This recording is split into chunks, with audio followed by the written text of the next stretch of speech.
All right, let's do some more Plotinus. We're now going to jump ahead to the second Aeneid. And I got to find which passage I was going to look at. It was going to be his critique of Gnosticism. Yes, Gnosticism. So some of us who know just a little bit but don't know enough, and good grief, that describes me too. Some of us who know a little bit but don't know enough might classify different ideas as all the same. We might take the early church heresy, Manichaeanism, and the early church heresy, Gnosticism, and we might take Platonism, and we might take Zoroastrianism, and we say, they're all the same sort of thing. Well, they have some connections, some things in common. Maybe they all have something in common. Certainly, two of them will have something in common, and two of them will have something in common, and one from each of those two sets will have something in common. And they're all connected. Manichaeanism is influenced by Zoroastrian Gnosticism and probably Platonism, and Gnosticism is influenced by Platonism. But Gnosticism is bad, and Plotinus knows it.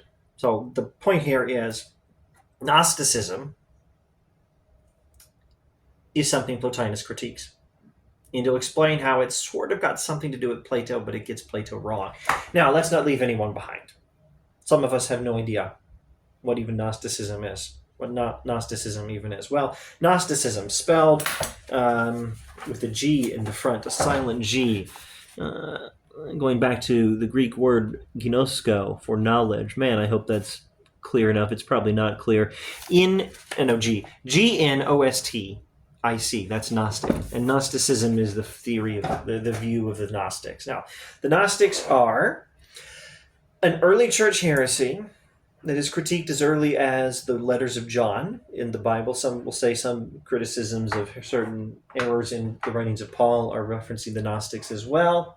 There's one passage in his letter to Timothy that actually does sound a lot like a critique of Gnosticism. Anyway, the Gnostics are an early church heresy who talked about some kind of secret knowledge, and they said matter is bad and the body is bad, and Jesus did not become fully human. God the Son was not fully human.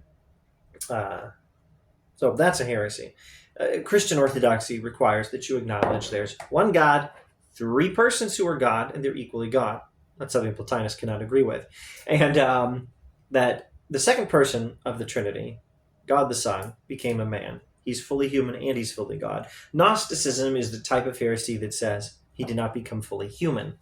All right, what else is Gnosticism? Well, it's a tradition that has some influence from Plato and tends to think of matter as evil and the body as evil, and tries to talk about clever schemes typically taught in secret knowledge that maybe we can make available to you if you join our team. Secret knowledge about clever, I shouldn't say schemes, techniques for escaping the influence of the body. And Plotinus is going to critique them on their view that matter is evil. Didn't we just say in the last video that matter is evil? Yes, but it's terribly subtle and nuanced. And I'm not entirely sure I can understand it fully myself, but I can give you hopefully a working understanding, hopefully such as I have. Now, in what sense is matter evil? Matter is evil, and particularly we're talking about prime matter here, not the teacup, which is not pure matter, it's matter plus form, on the theory of hylomorphism, dominant in pre-modern philosophy, Plotinus, Augustine, Aquinas, Plato, Aristotle, certainly the theory of Plotinus. On hylomorphism, this here teacup is not matter alone, it's matter plus non-physical form. There's the matter that is organized by the non-physical essence or nature of a teacup, and it's that combined organization of them that makes the teacup. And that matter that is organized by the form of a teacup, that's prime matter. And prime matter is the absolute lowest edge of reality, and it's evil because it lacks as much reality and as much goodness as a thing could lack while still existing. Evil is not a thing in itself, and don't try to think of non-being as a being, and don't try to think of non-being as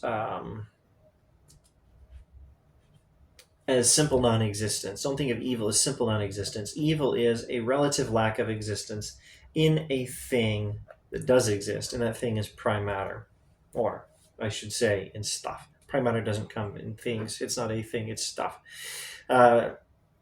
Evil is a lack of reality in stuff which exists, and that's prime matter. And it's evil in that it lacks the goodness of higher levels of reality. All right? But in what sense is matter not evil? Well, it's not evil in that it still exists to some extent if anything is good which exists. And the body in particular is not just prime matter. It's prime matter organized by your soul, which is a pretty important reality, far greater than the teacup, which is still a reality and good in and of itself. Your soul is a much higher reality, and your body as a thing organized by your soul, well, it's certainly more valuable than the teacup, and it is a good thing. And if you can hold all these thoughts in your head, which I think I'm doing just fine right now, I can't see any difficulty here. You can understand how Plotinus can say, in one sense, matter is evil, and in another sense, matter's not evil, the body's not evil, and the Gnostics are wrong. All right, so now I've already done, without even looking at the text, the philosophical, theological summary of everything here. So now let's go through a few points in the text kind of quickly. We are in the second Aeneid, the 9th tractate, which is against the Gnostics, or alternative title, against those that affirm the creator of the cosmos and the cosmos itself to be evil, meaning the physical universe. Now, actually, there's going to be a strong emphasis here in his criticism of Gnosticism of one aspect of the Gnostics, which I haven't mentioned yet. They will tend to say, like the Manichaeans did later, they will tend to say that the physical world is evil, that whichever God made this world with trees and stars and mountains and clouds, whichever God made this, did a bad job. That was a bad God. That's what the Gnostics will say. And Plotinus says, no, the God that makes this world is a good God, and this world is good. A lesser good, but a good thing as a thing organized by a good God. And the same kind of principle applies to you and your body. You are soul. You're not your body. You're not a combination of body and soul. You're a soul. That's, I think, the proper Plotinian way of thinking of personal identity. Since I keep comparing this to Christianity, not the Christian way. The body is an essential part of who and what you are in Christianity. But in Plotinus, you are the soul. You're not the body. But your body is organized. It's a physical thing organized by a great non-physical thing, your soul. And so your body's a good thing, just as the physical world is a good thing. And there's going to be a heavy emphasis on the impiety of the Gnostics and looking at the God, in particular the world soul who creates this universe, and disrespecting that God and saying he's not a good God. All right, let's look at what he says specifically about the Gnostics and Platonism. There is nothing here but a jargon invented to make a case for their school. All this terminology is piled up only to conceal their debt to the ancient Greek philosophy, which taught clearly and without bombast the ascent from the cave and the gradual advance of souls to a truer and truer vision. For in some, a part of their doctrine comes from Plato. All the novelties through which they seek to establish a philosophy of their own have been picked up outside of the truth. So the Gnostics have some truths in their teachings that do come from Plato. But they also added a bunch of crap to it. That's what the Gnostics were. And the Gnostics were bad Platonists. And, of course, he's referencing the middle books of Plato's Republic with the cave analogy and the ascent up to a vision of ultimate reality, particularly the one, the good, the highest reality. I think there was only one other passage I really wanted to look at in this whole ninth tractate of the second Aeneid. No, two passages. Okay, I haven't yet specified, at least not since I read that passage, what's the thing they got right from Plato and what's the thing they got wrong from Plato. Well, something they got right from Plato was they understood there's non-physical reality and it's better than physical reality. What they got wrong from Plato is thinking physical reality as such is bad. Physical reality, in as much as it exists, is by definition good. So there. What's bad is moving downward towards physical, deeper into physical reality when you should be moving upward, closer to God. That's what's bad. All right. Perhaps the hate of this school for the corporeal is due to their reading of Plato, which inveighs against body as a grave hindrance to soul and pronounces the corporeal to be characteristically the inferior. So Plato does critique the body as a hindrance to soul. He does say that physical stuff is inferior to non-physical. Then let them for the moment pass over the corporeal element in the universe and study all that still remains. They will think of the intellectual sphere, which includes within itself the ideal form realized in the cosmos. They will think of the souls in their ordered rank that produce incorporeal magnitude and lead the intelligible out towards spatial extension. Oh, I wish I wish this video wasn't already 9 minutes. I don't want to try to summarize and restate everything he says here. A lot of what I would say if I was trying to paraphrase this and put it in my own words would be the sort of things I said in the last video. So, go back and watch all of that video if you really care about this. So that finally, the thing of process becomes by its magnitude as adequate a representation as possible the principle void of parts, which is its model. The greatness of power there being translated here into greatness of bulk. I will clarify that. The principle void of parts, I think that means the non-physical organizing structure of the universe without the physical components of the universe themselves. Try to think of everything in the universe that is good without its matter, and you'll have an idea of the non-physical blueprint of the universe, not the matter itself. So he's saying, let these goofy Gnostics who think that Plato says matter is bad, the universe is bad, and any God that made this physical universe must be bad, let those silly people who corrupt the teachings of Plato, let them try to think without matter, a thought experiment that should be palatable to them. He's meaning them on their own terms here. Let them think of the good. Let them think of the order and structure and beauty of the universe without thinking of the matter. Let them think of that. Then whether they think of the cosmic sphere, the all-soul, is already in movement under the guidance of that power of God, which holds it through and through, beginning and middle and end, or whether they consider it as in rest and exercise and as yet no outer governance, either approach will lead them to a true appreciation of the soul that conducts this universe. So in doing so, they'll understand the world soul, the universal soul, and be able to contemplate the goodness of this thing. Now let them set body within it, not in the sense that soul suffers any change, but that since in the gods there can be no grudging, a quote from Plato, it gives to its inferior all that any partial thing is strength to receive, and at once their conception of the cosmos must be revised. They cannot deny that the soul of the cosmos has exercised such a weight of power as to have brought the corporeal principle in itself unlovely to partake of good and beauty to the utmost of its receptivity and to a pitch which stirs souls, beings of the divine order. There's so much fun stuff here. Souls, individual souls, your soul, my soul, we are beings of the divine order. And our souls can be stirred towards climbing up towards ultimate reality by contemplation in this manner. So let me try to summarize what he said here without rambling. The Gnostics say the world, physical world, the universe is bad, and it's made by bad God because it's all matter, and matter sucks, matter is evil. And Plotinus says, well, actually, I'll meet you on your own terms here.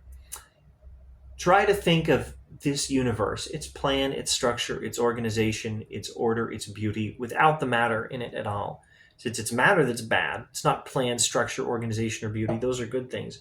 Try to think of all that without the matter, and then you'll see, as it were, the blueprint of the universe, a non-physical reality. And then you'll understand that the form, the structure, the order, the beauty, the plan, the blueprint of the universe is a good thing, and it can only have been administered by a good God, the world soul. Then you'll have to admit that the world soul is good, and that what the world soul did in creating this universe and organizing this physical space that we live in, stars and trees and mountains, what that God did was take matter, specifically prime matter, which is technically evil in a sense, and bring it to as much a degree of order and reality and beauty as it could possibly have received, and that's a very good thing. And so the physical universe is good. Shut up, Gnostics, you goofballs. And then he makes this elaborate comparison and this elaborate contrast between a true Platonist and a Gnostic. And then I'll read this, and then maybe I'll just shut up there. In other words, two people inhabit the one stately house. One of them declaims against its plan and against its architect, but nonetheless maintains his residence in it. The other makes no complaint, asserts the entire competency of the architect, and waits cheerfully for the day when he may leave it, having no further need of a house. The malcontent imagines himself to be the wiser and to be the readier to leave because he has learned to repeat that the walls are of soulless stone and timber, and that the place falls far short of a true home. He does not see that his only distinction is in not being able to bear with necessity, assuming that his conduct, his grumbling, does not cover a secret admiration for the beauty of those same stones. As long as we have bodies, we must inhabit the dwellings prepared for us by our good sister soul, the all-soul, and the vast power of laborless creation. As long as we have bodies, we have to live dwell in the physical universe, which is a good thing created by a good God, the world soul. And a Gnostic might agree with the Platonist to the extent that he thinks, well, it actually would be better to die and for my individual soul to ascend up towards the heavens, towards these non-physical higher realities. The Gnostic and the Platonist can't agree on that much, but the Gnostic rudely, disrespectfully, impiously denies the goodness of the physical universe he's living in and disrespects its creator. Whereas a Platonist realizes, yeah, maybe it'd be better to not need this physical universe that I'm living in, to not need a house. It would be better to not need a house. But that doesn't mean there's anything wrong with the house. And the house may be a lesser good than its architect, and the architect a lesser good than higher levels of divinity, but they're all still good. All right, so matter is good, in a manner of speaking. The body is good. The physical universe is good. Don't diss a God who created it. And once again, while those of us who care about these things, Christians and Jews and Muslims, might notice some things here that we like God who created the physical universe did a good thing in doing so, not a bad thing. We recognize this and we say, yes, amen, preach Plotinus. Keep in mind, this is still not Abrahamic religion here. The body is still a part of human identity. We're not supposed to die and have our souls flutter off to heaven and not really want the body.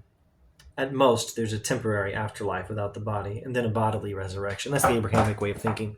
So as much as possible, try to keep in mind, not just, as I read things, the considerable superiority of Plotinus, the Platonist, to the Gnostics, but also keep in mind that this still isn't Abrahamic religion. Maybe it's a step in the right direction. All right. Thanks for watching.